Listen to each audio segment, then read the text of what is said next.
Fit almost any budget. Contact us at advertising@klrnradio.com.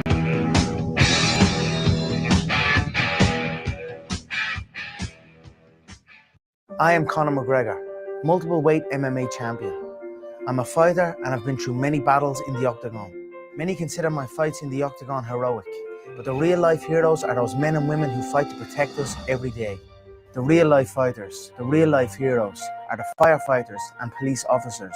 These first responders are true heroes because these brave men and women put themselves in the line of danger every single day protecting us all. The Tunnel to Towers Foundation ensures that first responders from fire, EMS and police departments who are killed in the line of duty with young children have a home without the burden of a mortgage. They are my heroes. They need our help today. I'd like to ask you to join me in donating $11 a month to support their efforts. Your $11 a month honours and supports our first responders. Please call now at 1-844-BRAVEST or visit tunneltotowers.org.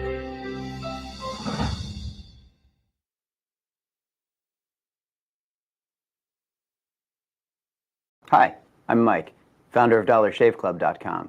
What is DollarShaveClub.com? Well, for $1 a month, we send high-quality razors right to your door. Yeah, $1. Are the blades any good? No. Our blades are f***ing great. Each razor has stainless steel blades, an aloe vera lubricating strip, and a pivot head. It's so gentle a toddler could use it. And do you like spending $20 a month on brand name razors? 19 go to Roger Federer. I'm good at tennis.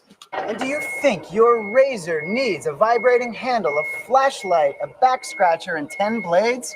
Your handsome-ass grandfather had 1 blade and polio. Looking good, pop-up! Stop paying for shave tech you don't need. And stop forgetting to buy your blades every month. Alejandro and I are going to ship them right to you.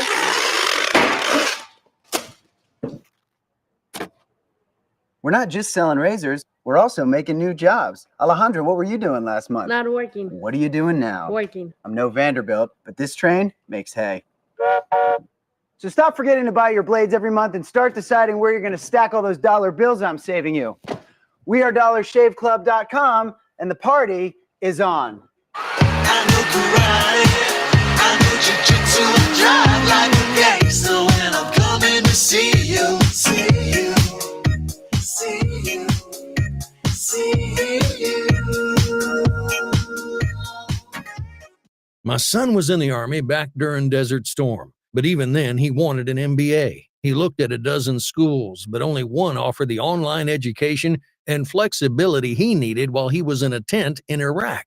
Grantham University. Turns out that Grantham's been delivering affordable, relevant college and advanced degrees for over 65 years. Heck, if they can deliver a quality education to a soldier in a tent overseas, think about the flexibility Grantham can offer you so you can earn your degree too. It doesn't matter how complicated or full your life is, if getting a degree is on your bucket list, you'll want to do what my son did. You'll want to call Grantham. Find out how easy it is to get started on your education so you can check that college degree off your bucket list. Call Grantham right now, 800-910-1370. That's 800-910-1370.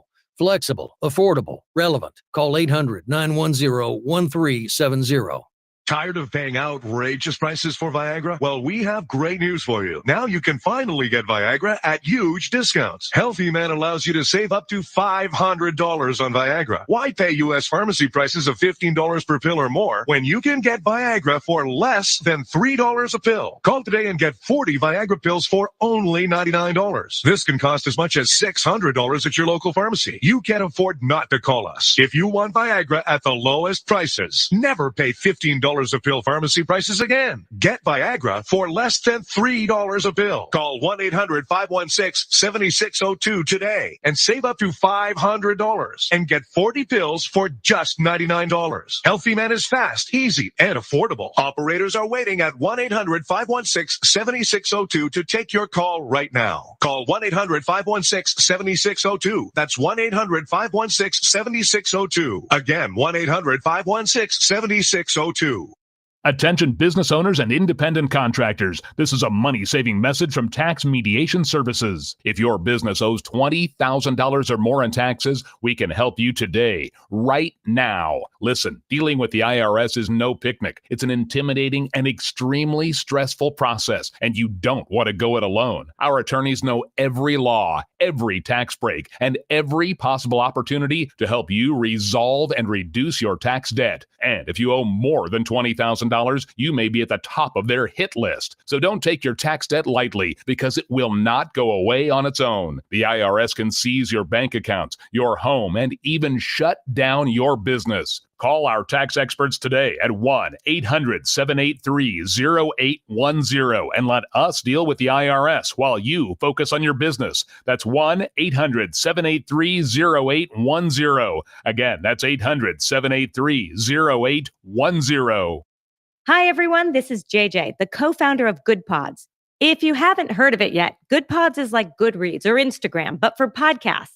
It's new, it's social, it's different, and it's growing really fast. There are more than 2 million podcasts, and we know that it is impossible to figure out what to listen to. On Good Pods, you follow your friends and podcasters to see what they like.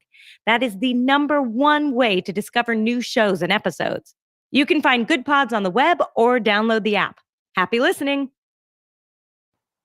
The following program contains coarse language and adult themes. Listener discretion is advised.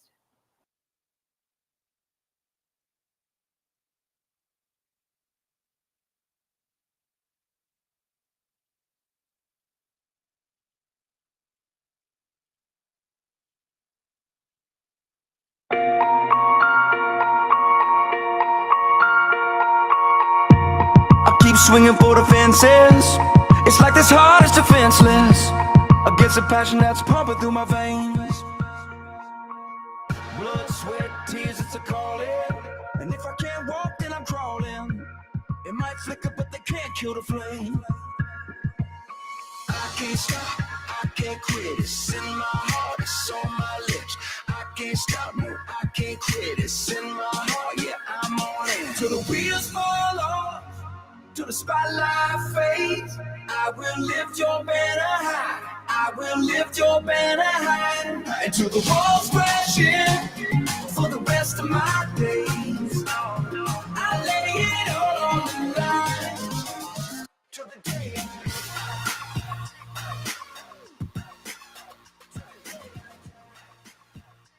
Welcome into the Thursday edition of the Rick Robinson Show, or for those of you working for the weekend, the Friday Eve edition of the Rick Robinson Show. We are live right here on KLRNRadio.com. We do this thing every Monday through Friday, except for the first Monday of the month, 3 p.m. to 5 p.m. Eastern. I'll also be back tonight doing the Jen and Rick Show with Jen Homestead, which we do every Thursday night at 10 p.m. Eastern. Starting next Thursday night, it'll be a double feature with me. I have a new podcast launching with John Katz starting at 9 p.m. Eastern, so it'll be back-to-back 2 hours. That one, and then the Jen and Rick Show. Now, that one's only every 2 weeks, though, because, more work for me. But it's something that I've been wanting to do for a while. For those of you that may be joining us for the first time, you may not know some of what I'm about to tell you, but I went through a divorce in 2020 that I never saw coming. I blame COVID. I blame a lot of the government policies, and I blame the fact that for like 6 months, the now ex-wife and I were constantly around each other. And there were plenty of things that she was able to push down subconsciously, and sometimes I guess even consciously, that she couldn't deal with anymore. So mental health became a big deal for me, because in 2020, well, actually the day before the clock rolled over into 2021, I nearly took my own life, because I didn't know what to do with what I was feeling. And I don't say that so it's poor me, any of that. I say it because I was with someone for almost my entire adult life. Now I was married before. This was my second marriage. But we were friends since I was 21 years old. She was actually a good friend of myself and my first wife. And then I nearly lost my kids, so I had to leave my first wife. And then about a year later, we started dating. So I had known this person since I was 21. We started dating when I was 25. We were married in 2003. I had envisioned spending the rest of my life with this person. Was it perfect? No. Were there things that we argued about? Yes, every relationship has those. But she was always the person who told me I'm not ever going anywhere until the day that she did. And I did not know what to do. So, mental health, and especially men's mental health, became such a big deal to me because I didn't know how to process things. And I was going through counseling and was for a long time and did all the things I was supposed to. I did the journaling, I did this, I did that. And none of that seemed to work. So I started talking about it on Facebook. And then everybody got mad at me because I was talking about it on Facebook. I'm like, look, this is the only way that I start to feel even somewhat normal again is to put it out somewhere. And I don't know why journaling didn't work. Trust me, I wanted the journaling to work because I didn't and don't want people looking at me differently because I'm basically publicly bleeding all over the place. And that's just the truth of it. Sorry, I've just realized I didn't have the Rumble feed up, so I'm trying to fix that. All right, so Rumble's going to get a later start than average, but as of right now, we're on Live 365, Spreaker, YouTube, Facebook, and X. And also on KLRNRadio.com, our home website. Anyway, but so it became kind of a big deal for me. And then I noticed that Katz does a podcast where he occasionally has a segment where he talks about that kind of stuff too. And I was like, you know what? This is something that I've wanted to do, and I'm not necessarily comfortable enough to do it on my own because, I normally spend most of my time in the realm of politics unless it's the every 2 week juxtaposition thing. So we're now doing a partnership, and we're launching that cast next Thursday. So the one thing that I will say, and this is something that bothered me, if you see somebody posting things on social media, even if you think they shouldn't be, mind your business. If you want to support them, support them. If you want to be there for them, be there for them. But don't publicly start calling them out for the things that they're posting. Because trust me, sometimes we don't want to be posting the things that we're posting either. But I know for me, that was the only time that I ever felt any type of catharsis. Even when I was talking to a counselor, it didn't help. I don't know why it helped. Maybe it's because I had been spending most of the last 16 years of my life as a public figure. So maybe putting it out there for other people to see was kind of the only way that I felt any type of healing process start. And I will be honest, I didn't get positive feedback from it, not all the time. But I kind of, with what I do, that's kind of a given because not everybody likes the things that you say when you're saying things that they don't agree with or that don't align with their own personal beliefs. But anyway, so that's the whole reason I brought this up, because there's a new show starting next Thursday. Other than that, we do have a lot of stuff to talk about today. Just because we can, we're actually going to be joining. It looks like I'm trying to find out if that's actually what's going on, because when I looked into it a second ago, it kind of looks like it's devolved into something else. But this is supposed to be Alvin Bragg facing uh, basically congressional questions about the Donald Trump prosecution. So far, it hasn't been much of that, but they have been hitting on some interesting things. Now, since it's live, I can't really go back. So we're just going to kind of join it in progress and let it play for a few minutes instead of taking the monologue break, because it'll give me the chance I need to get everything queued up anyway. Right now, they're on commercials, so hang on.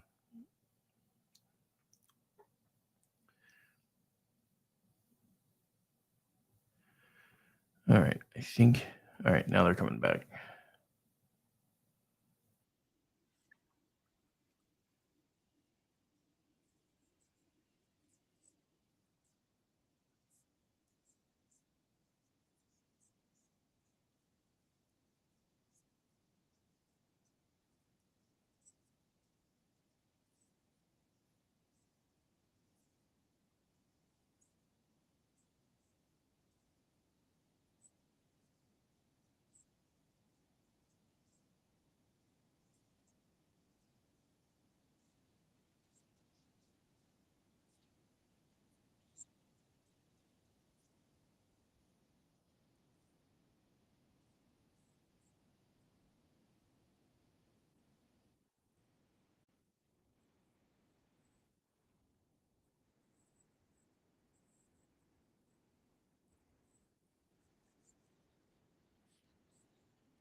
I'm sorry. This is contractually required. Did he just say he does juries for a living? Oh, I forgot. When I bring the volume down on that, it takes that down too. Man. Learning the new setup.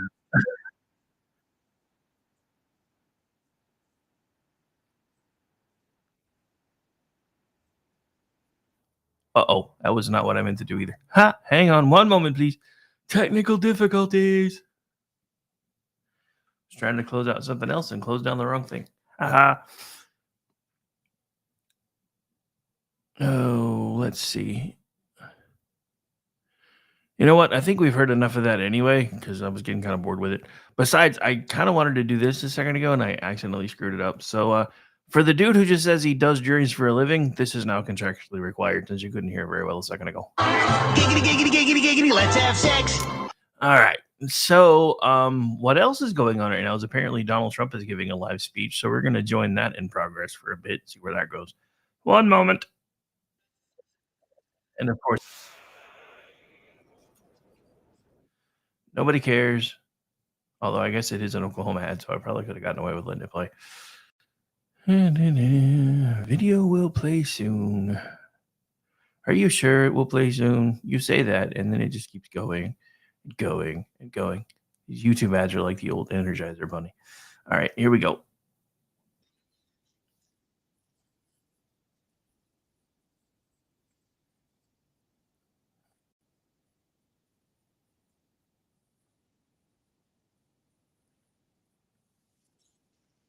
Now, they're claiming this is live, but I heard this earlier. I'm going to play it anyway.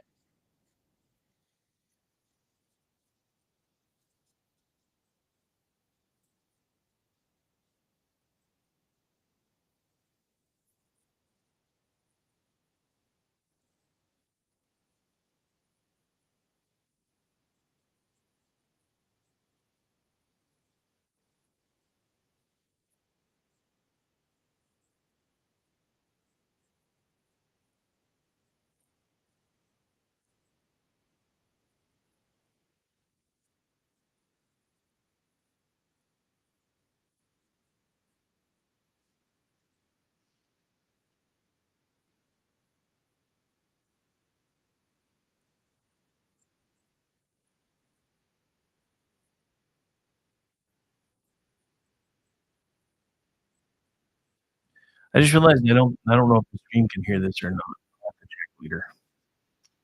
Anyway, radio side getting it. Hang on. Let me make sure you guys are at least some of it.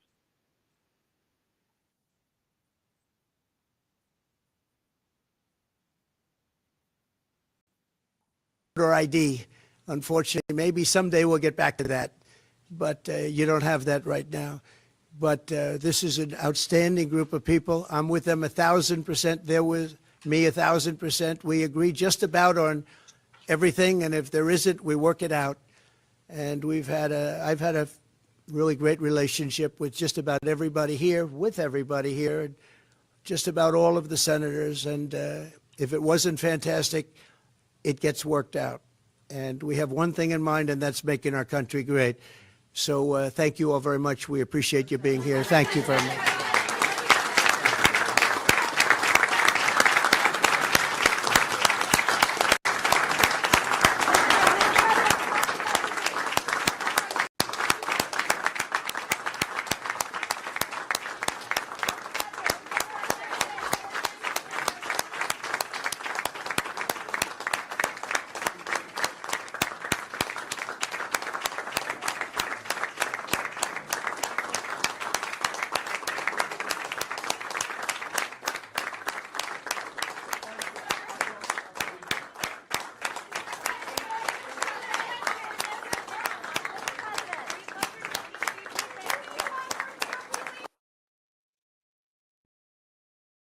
All right. So as you could hear, for those of you that may have gotten a little bit late because I forgot I wasn't sharing the screen to the streaming side, and sometimes you guys can't hear those things when I do that, so I apologize.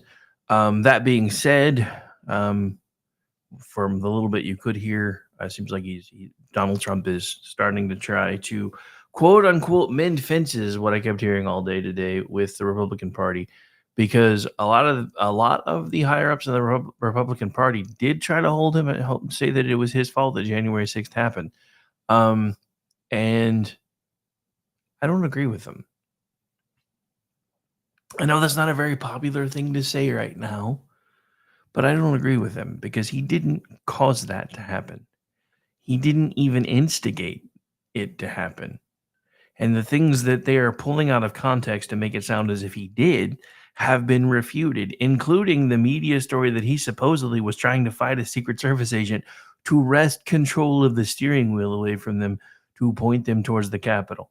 The agent that was supposedly involved in that skirmish tried to testify on 4 separate occasions, and Nancy Pelosi's congressional-led House said no repeatedly. We now have, and we played this yesterday, video and audio of Nancy Pelosi admitting she was caught flat-footed and that it was her responsibility.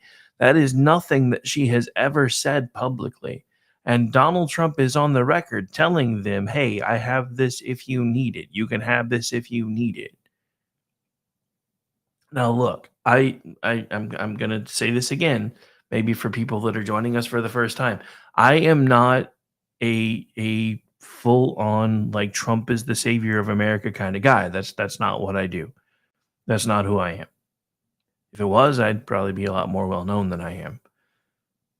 But I don't do this to win friends and influence people. Well, influence people maybe. Win friends, not so much. But the thing that astounds me about all of this is going back and seeing what we now have been able to see, that one of the people that was there was willing to testify that didn't happen. You now have one of Nancy Pelosi's key witnesses over some of the stuff that supposedly happened on January 6th that people are going to jail over, who was actually 100 yards away in an underground parking garage at the time that he's testifying to a fight between these two groups of people and swearing under oath that he saw it. We now know that Liz Cheney was suppressing information.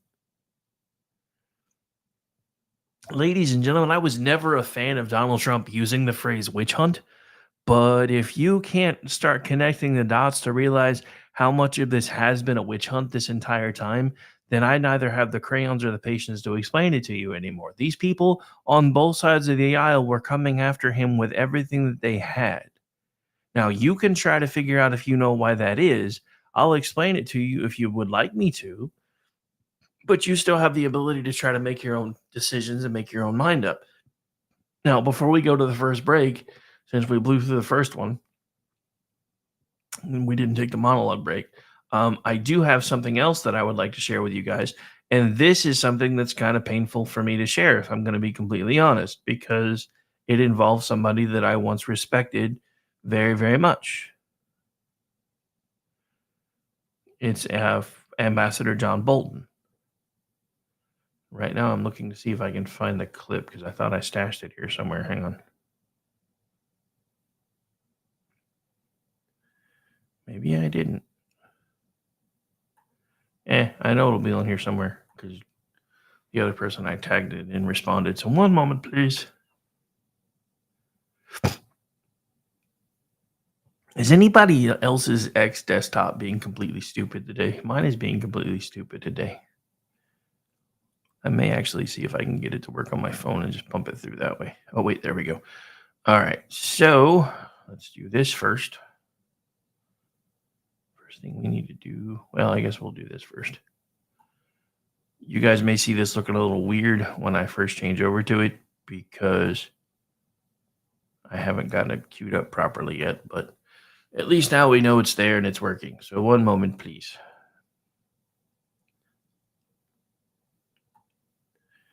Here we go. But this will be a retribution presidency, and I think the Justice Department will be where the rubber meets the road. You called the New York verdict a fire bell in the night, and you urged your party, the Republican Party, to nominate someone else at the convention. Do you think that that is something that could realistically happen? Is there a group behind the scenes potentially working on this? Well, I don't think it's realistic, but I do think people ought to have a gut check at least one more time. For most Americans, voting for a convicted felon, I think, is going to be a real obstacle. And you can say all you want that this was a result of political discrimination against Trump. He'll be able to raise the selective prosecution on argument on appeal. But when the case was put in front of 12 regular Americans, New Yorkers like Donald Trump used to be, they found him guilty because I think the facts the prosecution presented were clear. And that is a problem the party will have and could affect Senate candidates, House candidates, gubernatorial candidates. And I think if he's electing the first convicted felon as president of the United States, it's going to cause real damage to the United States and how we're perceived abroad. Then, given the guilty verdict today for President Biden's son, Hunter Biden, what do you say to those Republicans who claim that Joe Biden has weaponized the Department of Justice and made it his political tool? Right, and basically shot his son in the process. I mean, it is a conspiracy theory. I can speak as an alumnus of the Department of Justice. You couldn't do in that department what Trump supporters say has been done and not have it leaked to every major media outlet in the country. It is possible to be the victim of selective prosecution and unfairly so, and also be guilty. And I think certainly that's probably true in Trump's case. In Hunter Biden's case, they're not done with him yet. This is the first case. There's going to be an income tax case, and the U.S. Attorney Special Counsel's investigation into Hunter continues. So it's I'd like to see what the impact of this case is on the election. It will have an election impact, even though it's not Joe Biden, it's his son, and see what people think when Trump says, poor Donald Trump. The whole world is against him, apparently against Hunter Biden, too. Do you think Donald Trump is a threat to democracy? We keep hearing that phrase out there. I want to know if you believe it, and if so, practically, tangibly, what would it look like? No, I don't think he's a threat to democracy or our system. I think he will cause enormous damage in a second term, and it will be a term of confusion and turmoil. But the idea that Donald Trump is going to overthrow the United States Constitution, overthrow the Republic, that he's an existential threat to democracy, gives him too much credit. I think it's important to state the threat accurately. Not to overstate it, not to understate it, but to understand what the nature of the threat is so people who oppose it can combat it more effectively. Overdoing it, I think, gives Trump a break, and that's a mistake. Well, you've said that Donald Trump doesn't have the brains for dictatorship, even though he has said that he would be a dictator on day one. Does that make him any less dangerous if he's not that smart but still wants to be a dictator? Well, I think it goes to the point that while Donald Trump has an infinite span of attention when it comes to the greater glory of Donald Trump, his attention span on most other issues is about equal to a fruit fly's. So that his opponents and even some of his supporters who try and move him away from the most dangerous things that he does will have plenty of room to try and step in. I'm not trying to minimize what I see Donald Trump doing. I think what he was doing at the end of his first term is where he will pick up the day he's inaugurated. And it's serious. But when you say the Republic itself is going to fall like the Roman Republic fell, really? People think Donald Trump is equal to Julius Caesar? I mean, give me a break. He might not be, but this time around, he won't have the safety guards of a an H.R. McMaster, the list goes on. Are you concerned about the people that are in his current orbit and what they're capable of doing and how they could influence him? Yes, I think any administration in a second term doesn't attract the quality of people it does in the first. It just for the very practical reason the runway in a second term is shorter. Trump will be a lame duck the minute he's sworn in. And he's got a lot of people around him, basically the people who stayed in the government after January the 6th, who are second and third raters at best. I think the bigger danger, though, is that Trump will insist in staffing a second term on personal loyalty to him above all. He's coming up with his decision for his vice presidential nominee. And I think the two questions on the interview form are, number one, do you think the 2020 election was stolen? And number two, if I told you in a similar situation to do what I told Mike Pence to do, would you do it? And unless the answers to both those questions are yes, then that person's not going to be considered for vice president. And I think you're going to see something similar in virtually all the key positions. That is a very dangerous circumstance. And to the extent the Senate, Republicans included, take the confirmation process seriously, if they see people who are more loyal to Donald Trump than they are to the Constitution, that alone is grounds to vote against him. Is there a specific person that's close to him now that you see as highly dangerous that you're worried about? Well, I wouldn't want to give any of them Academy Awards. I mean, I think there are bright people, including some people in the House and the Senate, who have joined this cult of personality. And the smarter they are, the more dangerous they are. You are giving us some very serious warnings and things to take seriously. But something that I'm going to say is not that serious is a write-in vote. This election is going to be Joe Biden or Donald Trump. In 2020, you wrote in Dick Cheney. You have said you would do it again. Are you really giving a clear and honest warning if you're willing to do another writing that won't help anything? Look, I bought that argument in 2016 when Hillary Clinton ran against Trump, and I voted for Trump in 2016. I mean, Hillary and Bill were a year ahead of me in law school, and I like to say I'd been bird with them a lot longer than the rest of the country. But after working for Trump, obviously I couldn't vote for him, but I didn't vote for Joe Biden in 2020 and won't this year because I don't think he's fit to be president either for different reasons. So when you have two people who don't cross the bar of acceptability, I think it's legitimate to cast a protest vote. I hear a lot of Republicans who told me a year ago they weren't going to vote for Trump, but they look at Biden and they will choose what they consider to be the lesser of two evils. And I hear other Republicans and some Democrats say the opposite. So, you know, it's an unhappy time for America when these are the two people we've nominated, and it will be a bad 4 years for America, whichever of them wins. Then are these concerns that you have that serious? Writing somebody in who won't win is not serious.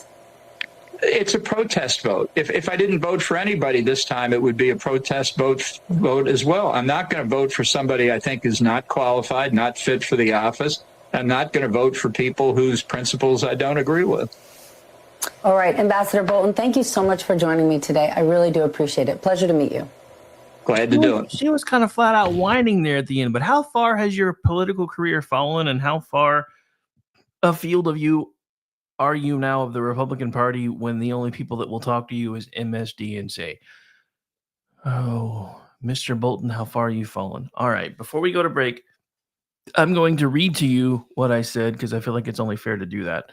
Hang on. I'm trying to get it pulled back up here. Things are being weird now. Oh, probably because I'm still in full screen mode over here. My bad. So the video was actually he said something on part of the quote. He pulled it as part of a tweet, which is what our post. I'm sorry now, which is what I was responding to. And he said in his post, it is possible to be both the victim of an unfair selective prosecution and also be guilty. But the idea that Biden has weaponized the entire Justice Department against Republicans and conservatives gives him too much credit. It's a plain conspiracy theory and this and more. And then he tagged, of course, the video from last night. So my response was, before we go to break, it's not Biden anyway. That potted plant couldn't find his way to his limo without handlers. There is an administrative state embedded within the executive branch fighting for its survival. This is the true deep state. Also, how many conspiracy theories have been proven and become facts since 2020? When your desire to remain relevant becomes more important than your want to know the truth, this is what you become, sir. I met you in 2015 with the conservative curmudgeon and at SRLC 15, and it was a high point of my career, was being the keyword. All right, so on that note, we're going to take the first break of the show. You are listening to the Thursday edition of the Rick Robinson Show, live right here on KLRNRadio.com. We'll be back in about 4 minutes. So get up, stretch your legs, grab a drink, smoke a little bit of whatever helps you think, unless you're working. But even if you are, I won't tell your boss and I don't judge. We'll be right back.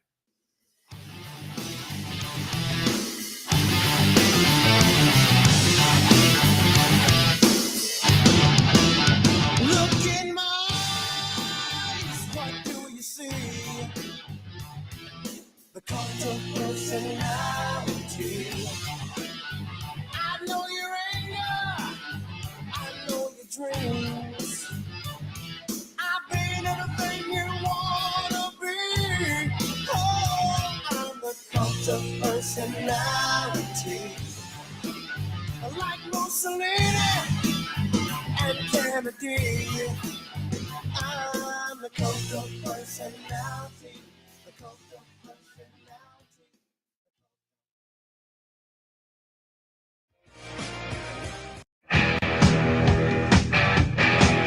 KLRN Radio has advertising rates available. We have rates to fit almost any budget. Contact us at advertising@klrnradio.com.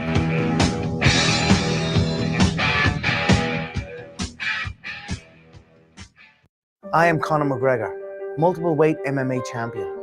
I'm a fighter and I've been through many battles in the octagon. Many consider my fights in the octagon heroic, but the real life heroes are those men and women who fight to protect us every day. The real life fighters, the real life heroes are the firefighters and police officers. These first responders are true heroes because these brave men and women put themselves in the line of danger every single day protecting us all. The Tunnel to Towers Foundation ensures that first responders from fire, EMS and police departments who are killed in the line of duty with young children have a home without the burden of a mortgage. They are my heroes. They need our help today. I'd like to ask you to join me in donating $11 a month to support their efforts. Your $11 a month honors and supports our first responders. Please call now at 1-844-BRAVEST or visit tunneltotowers.org.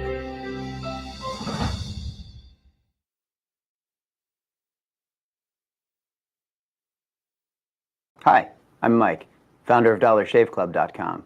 What is DollarShaveClub.com? Well, for $1 a month, we send high-quality razors right to your door. Yeah, $1. Are the blades any good? No. Our blades are f***ing great. Each razor has stainless steel blades, an aloe vera lubricating strip, and a pivot head. It's so gentle a toddler could use it.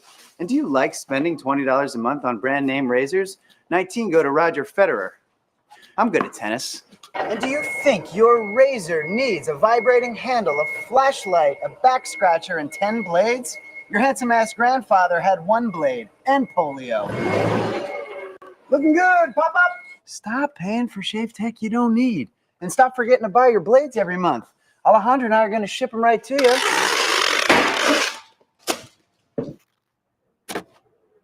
We're not just selling razors, we're also making new jobs. Alejandro, what were you doing last month? Not working. What are you doing now? Working. I'm no Vanderbilt, but this train makes hay. So stop forgetting to buy your blades every month and start deciding where you're going to stack all those dollar bills I'm saving you. We are DollarShaveClub.com, and the party is on. I know karate, I know jiu-jitsu, I drive like a gangster when I'm coming to see you, see you, see you, see you. Hi, everyone. This is JJ, the co-founder of Good Pods. If you haven't heard of it yet, Good Pods is like Goodreads or Instagram, but for podcasts. It's new, it's social, it's different, and it's growing really fast. There are more than 2 million podcasts, and we know that it is impossible to figure out what to listen to. On Good Pods, you follow your friends and podcasters to see what they like. That is the #1 way to discover new shows and episodes. You can find Good Pods on the web or download the app. Happy listening. The following program contains coarse language and adult themes. Listener discretion is advised.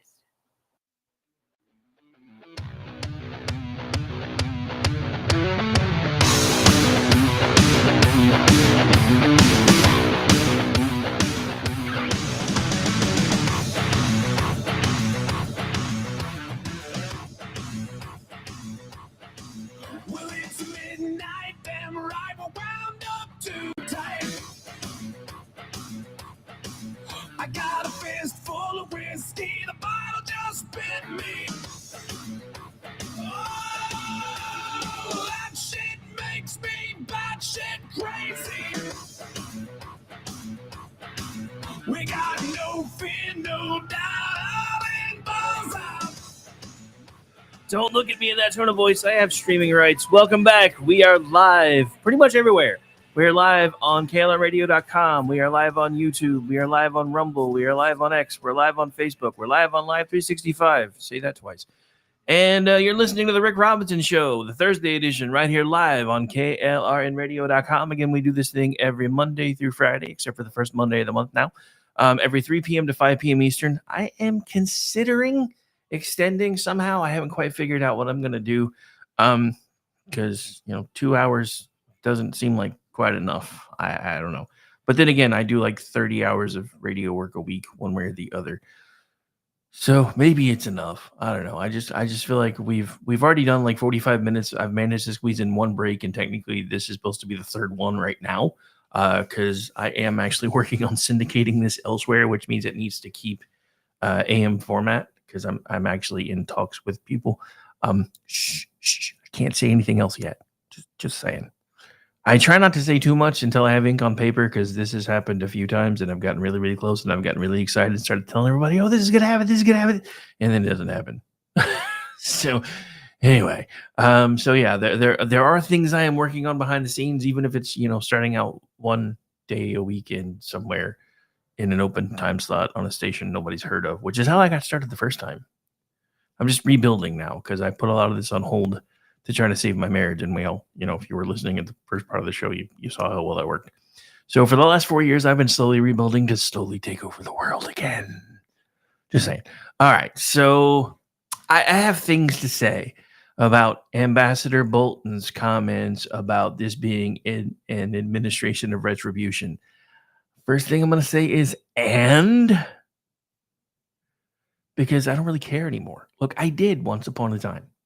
But the thing about it is, these people have been lying to us for forever about who this man is, what this man was trying to do. And they are still trying to tell you, even though you saw him do it the first time with your own eyes. And he left before checkout time, by the way. This is one of the things that I have been trying to explain to everyone, because I don't know about you guys, but I have friends and family all over the country that are like not avid Trump supporters, and some of them downright hate the man. And I don't understand why you talk about him so positively most of the time. I'm like, look, I call balls and strikes. There are times when I give the man just as much shit as left-leaning media because sometimes he deserves it. This isn't one of those times.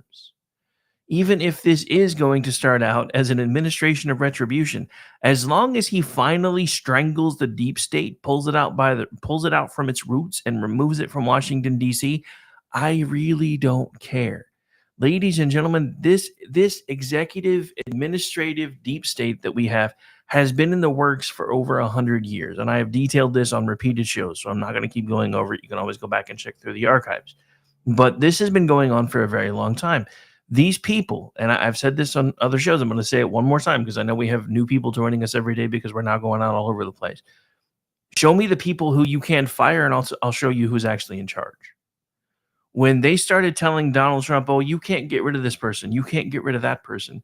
If you as somebody who's supposed to be the leader of the free world, the head of the executive branch, the very top of the, I know this is backwards for people of native descent, so don't yell at me. But if you're the person at the very top of the totem pole, and yes, I know for most Native American cultures, it's actually the other way around. The closer to the bottom you are, the closer you are to being the big man on campus, so to speak, because that puts you closer to Mother Earth. I get it. I understand. But that's not how white people say it. So if you're the guy at the top of the totem pole and you start being told people that you can't fire, that means you're not the guy at the top of the totem pole. That means you're just a placeholder. This is not what our founding fathers intended. This is not what they envisioned when they created our Constitution. They did not envision us having an administrative state that survived across administrations and managed to keep itself alive, even if sometimes barely clinging to life through life support, until administrations changed and then they got their lifeblood pumped back into them again. This is not what our founding fathers wanted for us. And the fact that too many people are okay with that, the fact that that our ancestors voted for some of these things that have put us into the position that we are, starting with, and I've talked about this before, the 16th Amendment, which ratified income tax. Biggest thing, biggest mistake ever. That was, the Republican Party of the day trying to play 4D chess and got their ass handed to them because they assumed nobody would be willing to let the government into their paycheck. They assumed incorrectly because it was a 1% tax on the top 1% of America at the time, so most people didn't care. Now look where we are. Then you have the 17th Amendment, which basically said the states didn't have the right to send their own representatives to the Congress anymore, because that's why we had a bicameral legislative branch in the first place. The people had their representatives, the state had theirs, and the two had to agree to get things done. It was a nearly perfect system, and then we screwed it up. Before income tax, we had the perfect system for government funding. If they wanted to do something, they had to come to you, tell you what it was, and give you the option to purchase the bonds to fund it. Now they get your paycheck, whether you want them to have your paycheck or not. You don't have any say in that because somebody over 100 years ago decided, hey, this is how we're going to do things and you're going to like it. No, I don't like it. But this is another gripe that I have as a registered libertarian with the Libertarian Party, because I have been, even as a history buff, I had been being told by that party for forever that taxation is theft and that it's illegal, that it's unconstitutional. It was, which is why after the Civil War they had to get rid of it, which is why the Republicans kept coming back, or the Democrats kept coming back to the Republicans going, hey, man, we really missed that progressive income tax. We should do something about that. Hey, man, we should really do something about that progressive income tax. That was nice. We were able to do the things we wanted to do and didn't have to come to the people about it. And the Republicans kept saying no until they didn't say no. And then they're like, fine. Because they trusted the American people. They're like, we'll put it up for a vote state by state. And if they ratify it, it becomes an amendment. And then that's fine. Because they assumed they were going to say no. Again, they assumed incorrectly because people are sheep. If you think that much has changed with America, you just really need to look at 2020 again from the perspective of hindsight. This is when hindsight is an amazing thing because nothing has changed. They literally made us, I'm sorry, Ron, don't haunt me. They figuratively made us feel like we were going to die. They told us that if you don't do everything that we're telling you to do in regards to COVID, not only might you die, but you might kill grandma. And then governors of blue states sent grandmas and grandpas with COVID right back into nursing homes and then tried to tell us how bad it really was. This is where logic starts to break down. Because if it was nearly as bad as they said it was, this means one of two things. One, either they were lying about how bad it was, or they found a way to, remember the word crisis in Chinese also means opportunity. Maybe the Democrats are ascribing to that word usage as well, because maybe they just kind of thought that they could put that to use and thin out the population a little bit. Is that a really bad thing to say? Maybe. Is it also potentially true? Quite possibly. But this is what I'm trying to say. These people have proven time and time again that they cannot be trusted. But we keep sending the same people back over and over and over again. But there's a reason we keep having to send the same people back. Do you realize that primary elections have some of the lowest voter turnout ever? Over and over and over again, state by state, year by year, the numbers just keep going down and down and down some more because nobody cares about the primaries. But then you gripe about your elected representatives, but you're not exercising your voice to try to maybe have a different representative if you're not voting in the primary, which makes absolutely no sense to me. To me, this makes as little sense as people that don't vote at all griping about the government. If you don't like what the government's doing and you're not using your voice to try to change it, then you really shouldn't be griping about it because you're part of the reason it is how it is. And I've been saying this for as long as I've been doing this show, which has been around for a very, very long time. The first one that I ever did was originally called Wobbles and Nubs Present My Two Cents, which was originally eventually rebranded to Finding Common Ground because we tried to make it a more serious concept. A year after that one, this one started, and I've been doing this one now for going on 17 years.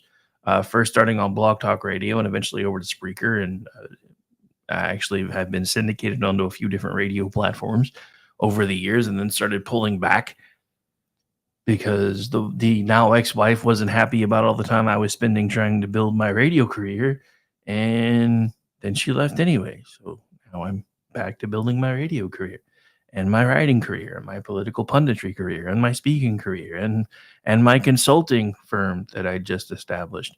And I'm establishing a political consulting firm next year because I'm not trying to do that at the end of an election cycle. Did I mention I tend to not really know what to do if I'm not working? Maybe that's why I've been divorced twice. Anyway, but as I was saying a second ago, people are sheep. And they prove it time and time and time again. But the people that are in charge know this. And the scariest thing about the people that are in charge is they're not even supposed to be the ones in charge. Do you realize when they had to come to us hat in hand, they were beholden to us for the things that they wanted to do. That's why it was such a great system until we screwed it up. Now they don't have to listen to us. Now they don't have to listen to us, and they've gotten everybody so apathetic that they realize that they have pretty much, once they get elected, unless, especially in Congress, unless they just really screw up, they have a lifetime job. Because everybody's apathetic now. Because again, people are sheep. So am I really that concerned that Donald Trump says he's going to be a dictator from day one? No, because what he literally said is I'm going to be a dictator on day one. And then after day one, things will go back to normal. And what he was saying is he's going to be a dictator because he shouldn't be doing things by executive order, but he's going to fix all the border mess on day one by executive order, fix some of the other things that Joe Biden has broken. Then he's going to go back to Congress and have them fix it permanently. That's pretty much what he said. Am I making it a little more eloquent? Yes, because Donald Trump isn't, when he gets fired up, isn't that great of a speaker, but he's still better than President Mushmouth. I'm just saying.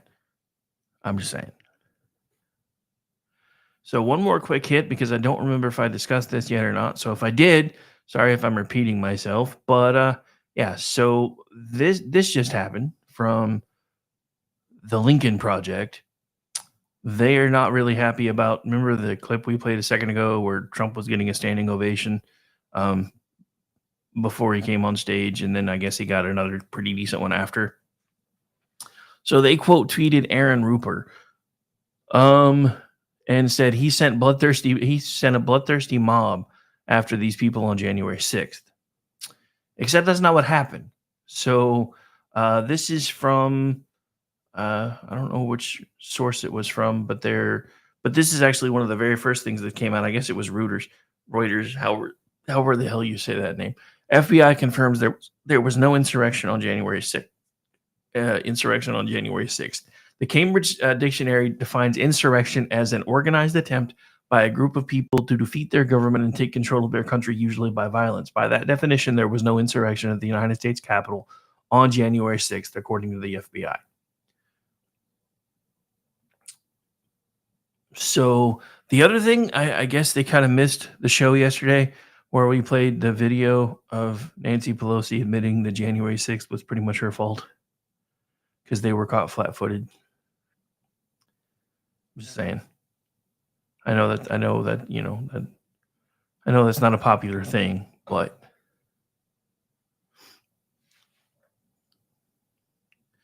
anyway, so we're going to take the top of the hour break here in just a second. When we come back, we still got plenty of things to talk about. I'm playing catch up this week, so we may actually do a This Week in Democracy to open the show. That is a show hosted by my good friend Gene Baradelli, who has a YouTube channel. So if you are so inclined, make sure you go check that out too. There are plenty of shows there. Now that we do the video and the audio streaming, those of you hanging out on the streams will actually get to see the entire thing, including a break that's usually in the middle that I've decided to let play most of the time anyway, unless it goes for longer than one ad, because I want him to get his money. Because I like the guy. Anyway, so we're going to take a quick break. When we come back, plenty more things to talk about. Again, probably going to start at the top of the hour with this week in Democracy, hosted by my good friend Gene Baradelli. Usually it's about a 15, 20-minute thing. I'll figure out which one I'm going to do and go from there. But we are going to get out of here for just a bit. You got about maybe 7 minutes from now. So get up, stretch your legs, grab a drink, all that fun stuff. Not saying what I said a second ago, because apparently people get offended when I start talking about people being able to smoke things. Not that I really care, but I'm trying to pretend I do for like 5 seconds. You're listening to The Rick Robinson Show live on KLRNRadio.com. We are America's Podcast Network. I'll be right back.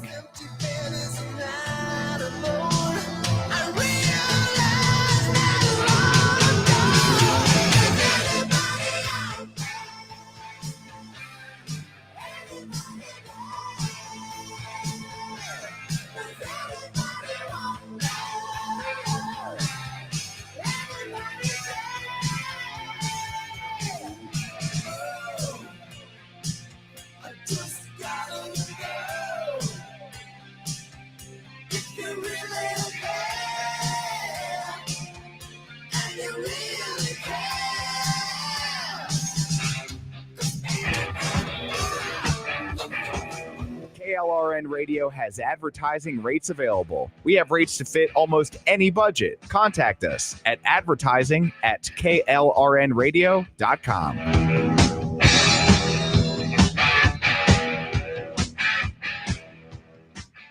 I am Conor McGregor, multiple weight MMA champion. I'm a fighter and I've been through many battles in the octagon. Many consider my fights in the octagon heroic, but the real life heroes are those men and women who fight to protect us every day. The real life fighters, the real life heroes are the firefighters and police officers. These first responders are true heroes because these brave men and women put themselves in the line of danger every single day protecting us all. The Tunnel to Towers Foundation ensures that first responders from fire, EMS and police departments who are killed in the line of duty with young children have a home without the burden of a mortgage. They are my heroes. They need our help today. I'd like to ask you to join me in donating $11 a month to support their efforts. Your $11 a month honors and supports our first responders. Please call now at 1-844-BRAVEST or visit tunneltotowers.org.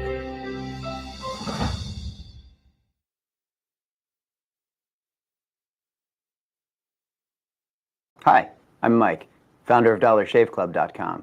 What is DollarShaveClub.com? Well, for $1 a month, we send high-quality razors right to your door. Yeah, $1. Are the blades any good? No. Our blades are f***ing great. Each razor has stainless steel blades, an aloe vera lubricating strip, and a pivot head. It's so gentle a toddler could use it.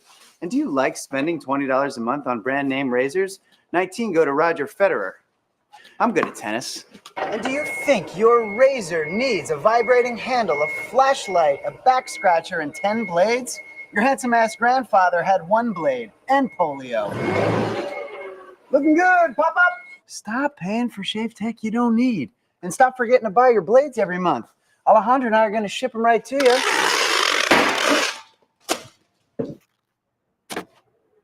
We're not just selling razors, we're also making new jobs. Alejandro, what were you doing last month? Not working. What are you doing now? Working. I'm no Vanderbilt, but this train makes hay.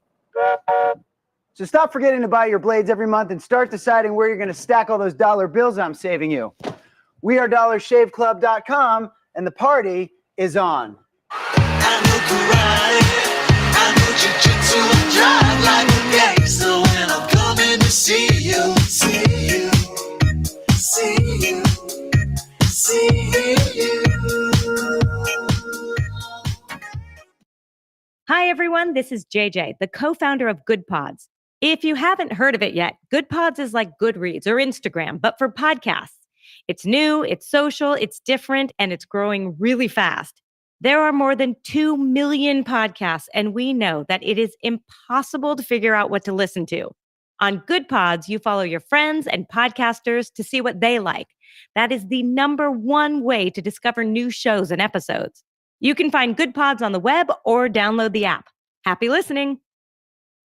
My son was in the Army back during Desert Storm, but even then he wanted an MBA. He looked at a dozen schools, but only one offered the online education and flexibility he needed while he was in a tent in Iraq, Grantham University. Turns out that Grantham's been delivering affordable, relevant college and advanced degrees for over 65 years. Heck, if they can deliver a quality education to a soldier in a tent overseas, think about the flexibility Grantham can offer you so you can earn your degree too. It doesn't matter how complicated or full your life is. If getting a degree is on your bucket list, you'll want to do what my son did. You'll want to call Grantham. Find out how easy it is to get started on your education so you can check that college degree off your bucket list. Call Grantham right now, 800-910-1370. That's 800-910-1370.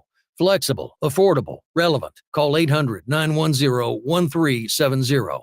Tired of paying outrageous prices for Viagra? Well, we have great news for you. Now you can finally get Viagra at huge discounts. Healthy Man allows you to save up to $500 on Viagra. Why pay U.S. pharmacy prices of $15 per pill or more when you can get Viagra for less than $3 a pill? Call today and get 40 Viagra pills for only $99. This can cost as much as $600 at your local pharmacy. You can't afford not to call us. If you want Viagra at the lowest prices, never pay $15 a pill pharmacy prices again. Get Viagra for less than $3 a pill. Call 1-800-516-7602 today and save up to $500 and get 40 pills for just $99. Healthy Man is fast, easy, and affordable. Operators are waiting at 1-800-516-7602 to take your call right now. Call 1-800-516-7602. That's 1-800-516-7602. Again, 1-800-516-7602.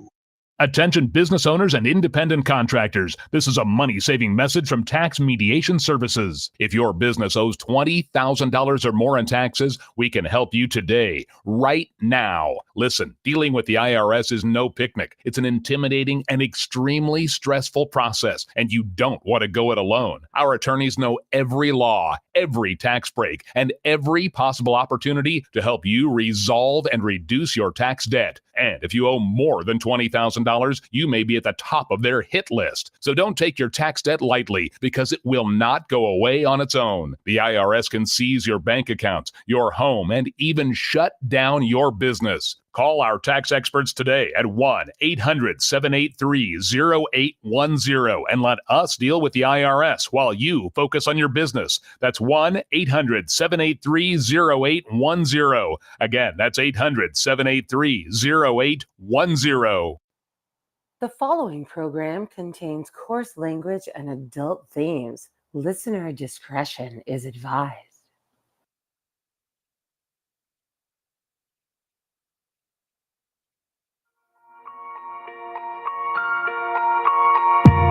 I keep swinging for the fences. It's like this heart is defenseless against a passion that's pumping through my veins. Blood, sweat, tears, it's a calling. And if I can't walk, then I'm crawling. It might flicker, but they can't kill the flame. I can't stop, I can't quit. It's in my heart, it's on my lips. I can't stop, no, I can't quit. It's in my heart, yeah, I'm on it. Till the wheels fall off, till the spotlight fades. I will lift your banner high. I will lift your banner high. Until the walls crash in for the rest of my days. I lay it all on the line. Till the day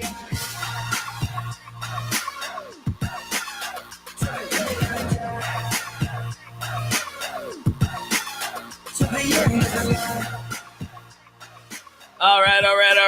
Welcome back in for hour 2 of the Rick Robinson Show, live right here on KLRNRadio.com. For those of you listening on the website side, I apologize. Our app that pushes things over there was not responding to my keyboard commands, and I did not notice. I'll fix it in post. For those of you still hanging out in the chat, if it acts weird again, you guys should be fine to hop on over to X, Facebook, Rumble, wherever, and catch us there, because I love Spreaker. We've been on Spreaker for a long time. I really try not to trash talk things that have helped me build my career, but lately they have been breaking things. That's all I'm going to say. All right. Anyway, so we're back. We're live, and without further ado, I haven't decided which one I'm going to play yet because there's been a lot of breaking news. I think we're going to start with this one because I covered the Pelosi thing yesterday. So I think we're going to start with this one, and then we'll play the others tomorrow because we usually try to do a little bit more of this on Fridays when it's supposed to be like Friday fun day and stuff. So give me a second while I get this queued up, so that way we get it ready to go here. Anyway, I hope everybody's having a great Thursday. For those of you working for the weekend, you are to the Friday Eve, as I used to call it when I did the whole Monday through Friday thing. If you do the Monday through Friday thing, the whole 8 to 5, or whatever your schedule, 8 to 5, 9 to 5, whatever, then you have less than an hour if you're on the East Coast. You got a little less than 2 if you're in God's time zone. If you're on the West Coast, why the hell haven't you moved yet? And Mountain, nobody cares. All right. So anyway, sorry, I haven't worked that in yet today. I usually do that at least a couple times a show, and I haven't worked that in yet today. Hang on. This is also now contractually required. I apologize. Giggity, giggity, giggity goo. Stick around. All right. So we're going to get this set up so the folks on the video side can see it too. So 1 second while I do that. And again, this is my good friend Gene Baradelli. He does a show, and I'm probably butchering his last name for the record. I've heard him pronounce it a million times, and I still can't ever seem to get it right. But it's, in my defense, it's an Italian last name. So there's that. But this is the latest episode of This Week in Democracy, and as he calls it, Dumb-mocracy. I still think he should have put the capital K in parentheses between the C and the Y, but he didn't go for that idea. Anyway, I'm going to keep saying it because I still think I'm right. So this will take us through the monologue break and to the bottom of the hour break. So we're going to basically roll straight into break after this. So I'll count his usually couple minutes break in the middle as my monologue break. So here we go. On this vote, the yeas are 216, the nays are 207. The resolution is adopted. Without objection, the motion to reconsider is laid on the table. Ain't nothing changed, nothing new here to see. This ain't nothing but some political maneuvering. America, welcome to the eulogy, eat it up. It's called political buffoonery. Hey there, everybody, and welcome to This Week in Dumb-mocracy, where we showcase some of the dumbest newsmakers of the week. Attorney General Merrick Garland has been held in contempt of Congress after a vote that went basically down party lines. Now, the reasoning behind all this, in case you haven't been following, is that the Department of Justice is refusing to release the audio tape of the interview between President Joe Biden and Special Counsel Robert Hur that was conducted in connection with his investigation concerning the president, then vice president's, retention of certain classified documents that were kept in the University of Pennsylvania, in his garage. You remember the story, but the whole thing revolves around politics, right? The Republicans want to hear what Robert Hur heard when he concluded that Joe Biden couldn't be convicted of any of these alleged crimes concerning these documents, mainly because he would come off to a jury as a well-meaning old man with a bad memory. Basically, everything we've been talking about in many videos, including one this week, about Biden's feeble mind, feeble body, and all that. Well, the Republicans want to hear what the special counsel heard to come to their own conclusion as to whether or not the DOJ is actually acting in good faith here by refusing to bring these charges. But we all know this is about politics, right? We know this is about an election year, and I'm sure that Republicans want to hear Joe Biden sounding feeble in this interview. And they also want to see if the transcript that was created from this interview matches up to the audio that is heard. But you also know that the Democrats are fighting this not necessarily on principle, but to protect Joe Biden. Your Honor, I object! And why is that, Mr. Reed? Because it's devastating to my case! Overruled. Good call! We're going to get to one of those defenses by Jerry Nadler, and boy, are there some agenda gymnastics here. But before we get to all that, please subscribe to the channel, hit the notification bell so you don't miss any other shows. And if you like what you see and hear in this or any other video on this little political channel that I have created here, you guys know what to do. You got to smash that thumbs up button, like, comment, share the show with your friends, all that really, really good stuff, because all that's going to feed the YouTube algorithm. Yes, it must feed. As always, thank you guys so much for all that you do to get the word out about the channel. We're less than 20 subscribers away from 2,000, and it's all because of you. I want to get there really quick. I'm excited to announce all the things we're going to unveil on the channel after we reach that milestone. And all you newbies out there can make that happen by subscribing to this channel because you like this video. I hope it earns that subscription as we talk about the agenda gymnastics of this contempt resolution that the House just voted on yesterday.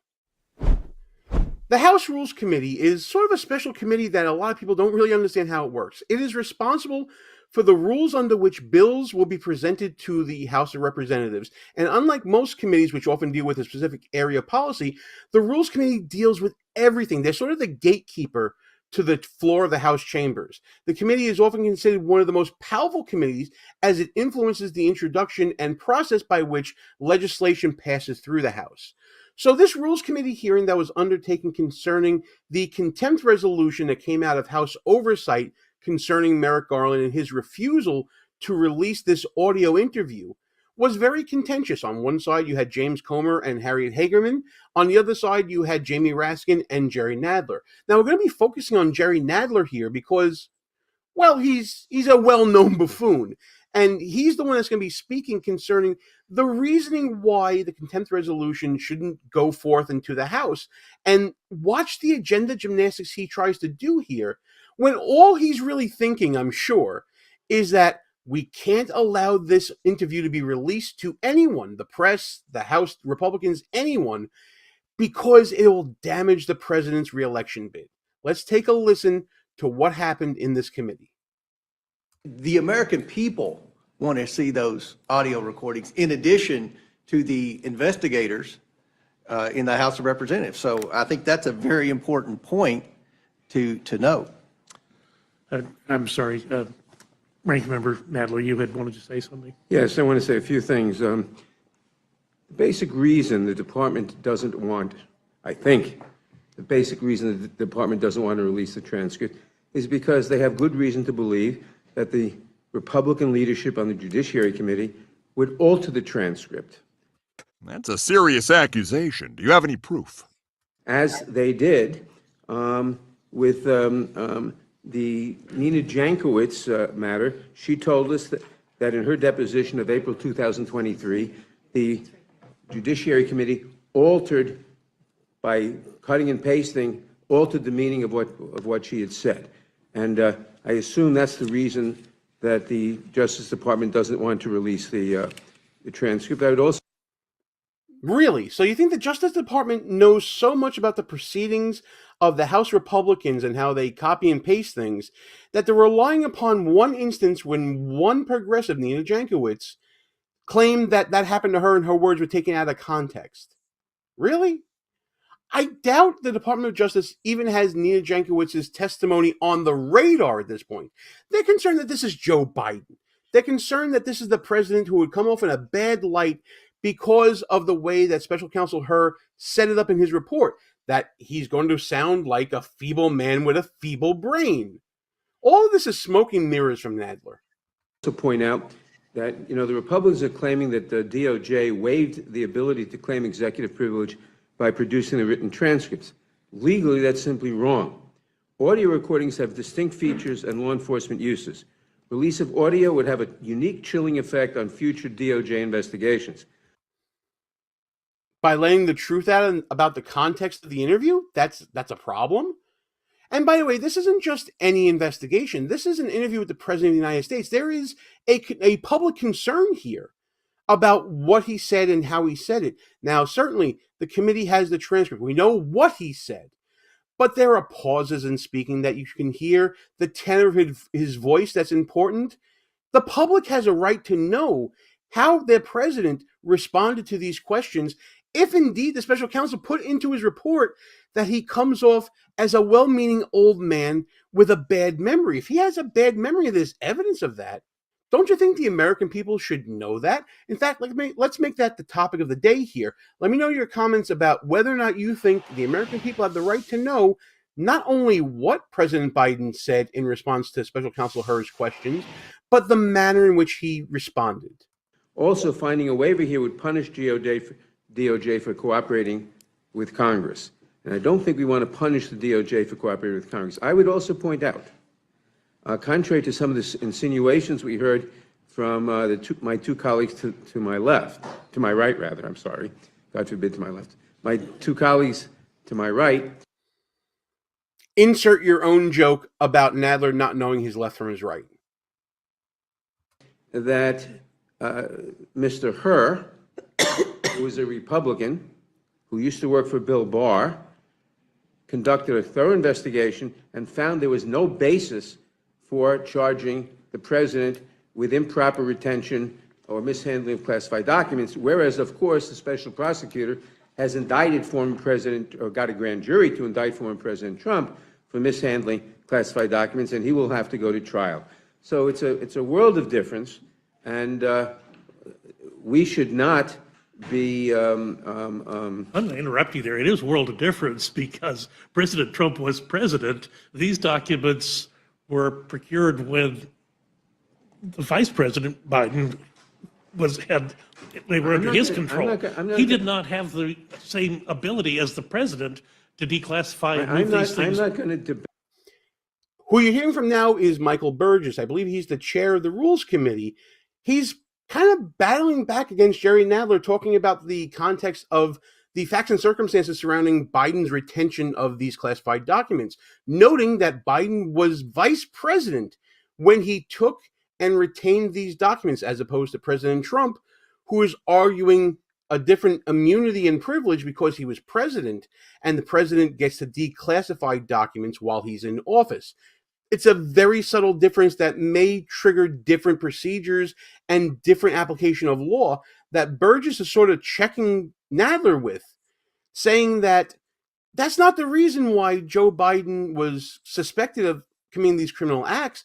It was because he was vice president and the rules applied differently to him than it did with President Trump. Notice how Nadler brought into play here how Herr is a Republican trying to play politics here, saying, look, even this Republican special counsel couldn't find anything against Biden because he didn't commit a crime. When everybody else knows that the report clearly states that Herr believed he couldn't get a conviction on any charges because of how Joe Biden is. Feeble mind, feeble body. Debate that with you. I will simply point out that the special prosecutor, Mr. Herr, found no basis for indicting Mr. Biden, while the special prosecutor, Mr. Smith, persuaded the grand jury to indict Mr. Trump. By your own admission, Mr. Nadler, you said that Mr. Herr's comments when he related the status of this interview was that the president seemed well-meaning but confused. Now, I think, and you said yourself, you characterized that. I think the American people deserve the opportunity to be able to hear that for themselves. People are smart. They can make that discernment on their own. His report made very clear that there were multiple reasons for not indicting Mr. Biden. His gratuitous comment about Mr. Biden's... I'm sorry, I'm going to I'll give you a chance to respond, but you're characterizing that as gratuitous is in and of itself gratuitous. So now you see why we're talking about agenda gymnastics here.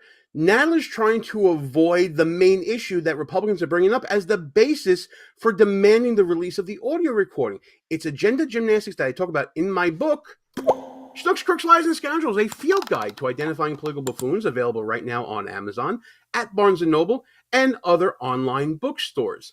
Nadler is trying to quibble with Burgess here concerning the language used by Special Counsel Herr characterizing Biden's demeanor and the manner in which he testified, his lack of having a memory, his feebleness in appearance, being a well-meaning old man. It's a big deal for the Republicans to actually see that for themselves, to understand the report that Herr released, refusing to bring charges against Biden. On the other hand, Nadler's trying to push that whole comment to the side and say that has nothing to do with why there weren't charges. It was because they couldn't meet the elements or something like that. He doesn't exactly say what the reasons were. He just relies on Herr's report that no charges were being brought and therefore Biden is innocent and exonerated of all charges. But it's much deeper than that here, because there's this comment that Nadler says is gratuitous, which I think is material in a lot of sense. And I think that Burgess thinks it's material as well. I mean, you do not get to have that. You can judge that. I don't think it's gratuitous. His comment was gratuitous because, if you read his report, that's not why the president was not indicted. There are ample reasons given in the report for not indicting the president. And given that, not including that, and given that fact, Nadler has to thoughts. make that observation was gratuitous. So why not then clear the air and make the actual audio of the interview available? Let the American people be the deciders here. Because it's a great question, Mr. Burgess. Thank you. If there's nothing to hide, then why hide anything? What are you so afraid of? It's this sort of hiding the ball that creates the lack of faith that the American people have in our government when it comes to things that they're trying to say, oh, just trust us, bro. We know it doesn't have anything to do with anything. You don't need to hear this. Well, if you think that there's nothing wrong, then let the American people decide on their own. Or are you afraid that there is something there that people will latch onto and that it will hurt politically Joe Biden's chances at re-election and hurt Democrats across the nation who are seeking re-election, like you, Mr. Nadler, and therefore it must be hidden because it'll hurt your case to the people, not necessarily the criminal matter that is the subject of the report. Why hide that from them? Because people are sensitive because they were told that, say, a certain laptop was Russian disinformation, and 51 members of the intelligence community signed a letter to that effect, and then it turns out, well, maybe it was not. Because the chairman of the Judiciary Committee has already been caught altering... May I respond? No, not until I finish. Listen, you're not in charge. Has been caught altering verbal, electronic transcripts in the case of Nina Jankowicz. And we have every reason to believe, or let me retract that. Yeah. We have no reason to believe that he wouldn't do so again. Really? Now, the person you heard that said that they would like to respond, that's Congresswoman Harriet Hagerman from Wyoming. We've seen her clash with Nadler before. And when we come back from the break, she's going to respond to all of these aspersions that Nadler is casting as a way to sort of contort his way to stopping the Rules Committee from allowing this resolution to go forward to the full House. This high-speed, portable, instant Wi-Fi hotspot provides a wider range of coverage than standard internet providers. It's equipped with a long-lasting battery that allows users to get online and stay connected for up to 8 hours wherever they are, without any contracts or hidden fees. What's more, the device blocks all ads. Corporations hate that. The device is powered with the finest, state-of-the-art chip technology that makes the Wi-Fi connection so strong that it can power up to 10 devices at the same time, be it in your backyard or the camper van alongside the beaches of Mexico. Once it's on, the Wi-Fi is being transmitted and ready to use, and it works in over 110 countries. No contract traps, no hidden fees, no data usage charges, and no ads. The invention of this device single-handedly threatens to destroy the entire industry of traditional internet providers that profit from charging you with hidden roaming fees. It was created by Richard, an engineer and a former cable internet employee from Atlanta, Georgia. After 7 years working as a technician for a state's cable internet operator, Richard learned that in 2010, Congress passed a new law that stops internet providers from encrypting their signals. In other words, the internet signal was made public as access to it was granted to everyone. Internet providers fought against this, and ever since this law came into effect, the Wi-Fi price has risen by roughly 5.8% each year. This is almost 3 times higher than the inflation rate. That's when Richard realized what was truly going on. He understood that traditional internet services were a complete ripoff. He cracked the encryption methods used by internet service providers to secure their signals and created an antidote for them. He created Ryoko, the ultimate portable lightning-speed Wi-Fi hotspot that lets you get online almost literally everywhere. Because as Richard believes, access to the internet is a human right. His invention caught the eye of investors.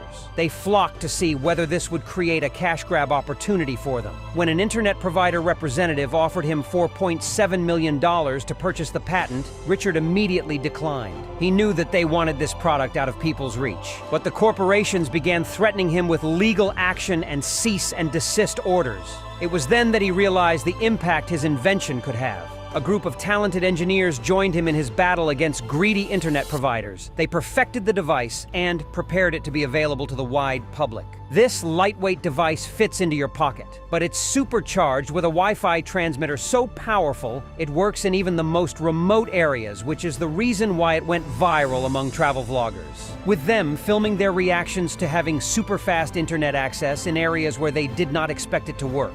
The device protects you from ever using insecure and unreliable public networks again. More importantly, it blocks ads, malware, and phishing scam websites. It saves the average household up to $2,000 annually. Since its launch last year, over 1 million Ryoko units have been sold. But the internet providers are trying to make it impossible for you to obtain this marvel of Wi-Fi hotspot engineering. It has already been blocked from being in traditional convenience and electronics shops. Ryoko is exclusively sold online on its official website, and if the pressure continues, it's possible that it will be closed as well. To spread the word, Richard is selling Ryoko at a 70% discount only for the viewers of this video. He believes that access to fast, reliable, secure internet should be universal. If you want to stand up against corporations and their money grab schemes, click the link below to purchase Ryoko from the official website. The founders of Ryoko are so confident in their product that they are offering a 30-day money-back guarantee, no questions asked. But you have to be quick. It's only a question of time until Ryoko supplies will run out of stock. Don't miss your chance. Click below this video to claim your 70% discount.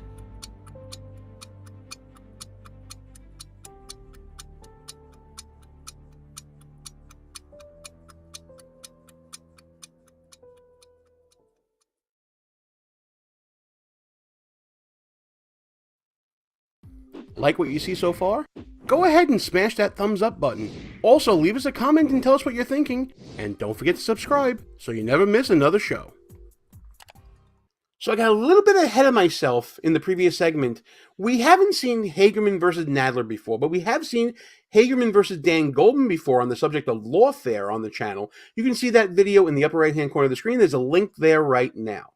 Harriet Hagerman, as we've seen before, she is a staunch conservative. She's a lawyer, very accomplished orator, really structures her arguments really well.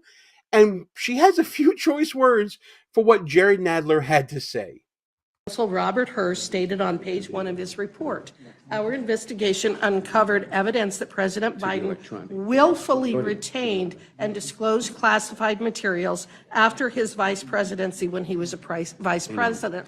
The reason that he recommended against prosecuting President Biden was not a gratuitous statement. It was the reason as to why he refused to recommend prosecution, and it was that because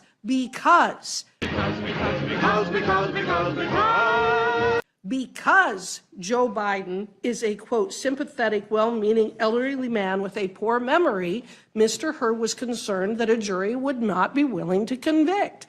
Anyone who wants to see what Mr. Hur actually found and his explanation of what he did, you can go and you can watch the hearing before the Judiciary Committee. But one thing is very clear, and I will go back to it again. The folks on the other side of the aisle keep wanting to say the transcript and the audio are identical. There is no reason why, if you have the transcript, you're entitled to the audio.